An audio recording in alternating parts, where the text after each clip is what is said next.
थोडीशी वेगळी पण चवीला खूप स्वादिष्ट अशी शेवयाची खीर आज आपण इथे बनवणार आहोत। तर इथे झटपट अशी शेवयाची खीर आज मी तुमच्या समोर दाखवणार आहे। खायला खूप जबरदस्त लागते आणि खूप मस्त पण दिसते आणि सर्वात महत्त्वाचं म्हणजे 5 मिनिटात तयार होणारी ही आपली शेवयाची खीर। तर या मार्गशीर्ष गुरुवारी देवीला प्रसादासाठी तुम्ही बनवू शकता 5 मिनिटात शेवयाची खीर। तसेच ही खीर तुम्ही फ्रीज मध्ये 2 ते 3 दिवस ठेवू शकता। जर तुम्हाला दुसऱ्या दिवशी फ्रीज मध्ये ठेवून दुसऱ्या दिवशी ही खीर खायची असेल तर ही खीर तुम्ही खाण्याच्या आधी त्याला गरम दुधामध्ये टाकून ही खीर खाऊ शकता। हॅलो फ्रेंड्स, मी शिल्पाच कुकरीमध्ये तुम्हा सर्वांचं खूप खूप स्वागत आहे। तर आज मी तुमच्या समोर घेऊन आले आहे मार्गशीर्ष गुरुवारसाठी स्पेशल शेवयाची खीर। तर इथे मी 1 कप शेवया घेतलेल्या आहेत,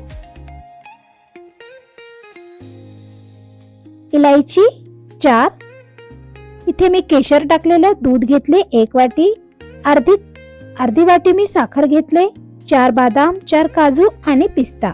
सुकामेवा तुम्ही तुमच्या आवडीनुसार घेऊ शकता। तर सर्वप्रथम आपण इथे एका पॅन मध्ये साजूक तूप 1 चमचा गरम करून घ्यायचं आहे।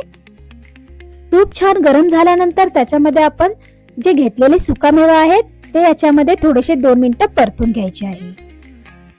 जास्त पण याला आपल्याला परतवायचं नाहीये, नाहीतर ते करवट लागतात खिरीमध्ये आणि आपली खीर जी आहे ते काळी होते। त्याच्यामुळे जास्त पण याला परतवायचे नाही।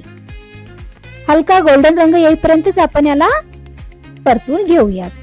अशा प्रकारे आपण इथे परतून घेतलेले आहे। त्याच पॅन मध्ये मी 1 कप शेवया घेतलेले आहेत आणि ते आपण इथे परतून घेऊयात तुपामध्ये। हे ऑलरेडी भाजलेले शेवया आहेत, हे बारीक शेवया आहेत, मार्केटमध्ये बाजारामध्ये तुम्हाला ऑलरेडी मिळतात। मी फक्त याला तुपामध्ये भाजणार आहे 2 मिनिट। त्यानंतर आपण इथे छान गरम केलेले उकळलेले दूध याच्यामध्ये टाकायचे आहे। शेवया भाजल्यानंतर शेवया आपल्याला जास्त 2 मिनिटाच्या वरी भाजायचे नाहीयेत। आणि त्यानंतर दूध टाकल्यानंतर आपण इथे अर्धी वाटी साखर टाकूया आणि हे सर्व मिक्स करून घ्यायचे आहे। इथे मी पावशेर दूध टाकलेलं आहे आणि त्यानंतर आपण केशर टाकलेले दूध इथं ऍड करूया।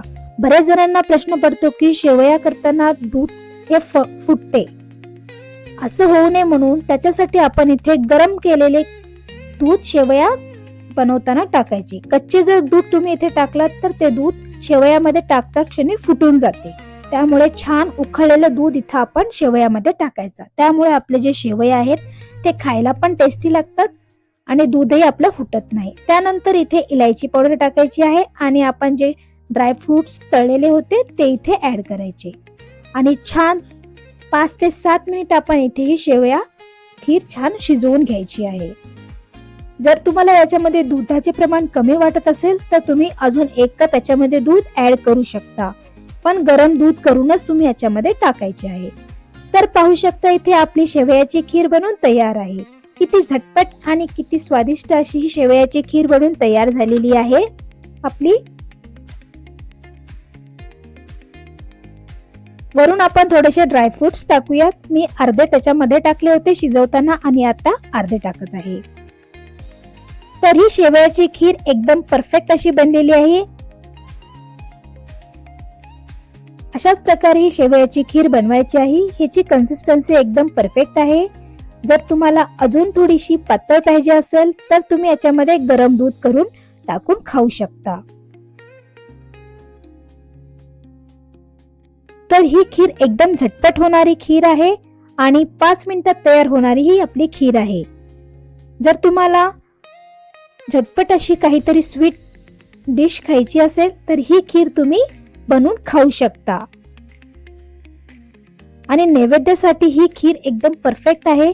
तर येत्या गुरुवारी मार्गशीर्ष गुरुवारी जी लक्ष्मी पूजेच्या प्रसादासाठी तुम्ही ही खीर बनवू शकता। तर फ्रेंड्स, कशी वाटली तुम्हाला आजची ही रेसिपी? आवडली असेल तर लाईक, शेअर आणि सबस्क्राईब करायला विसरू नका।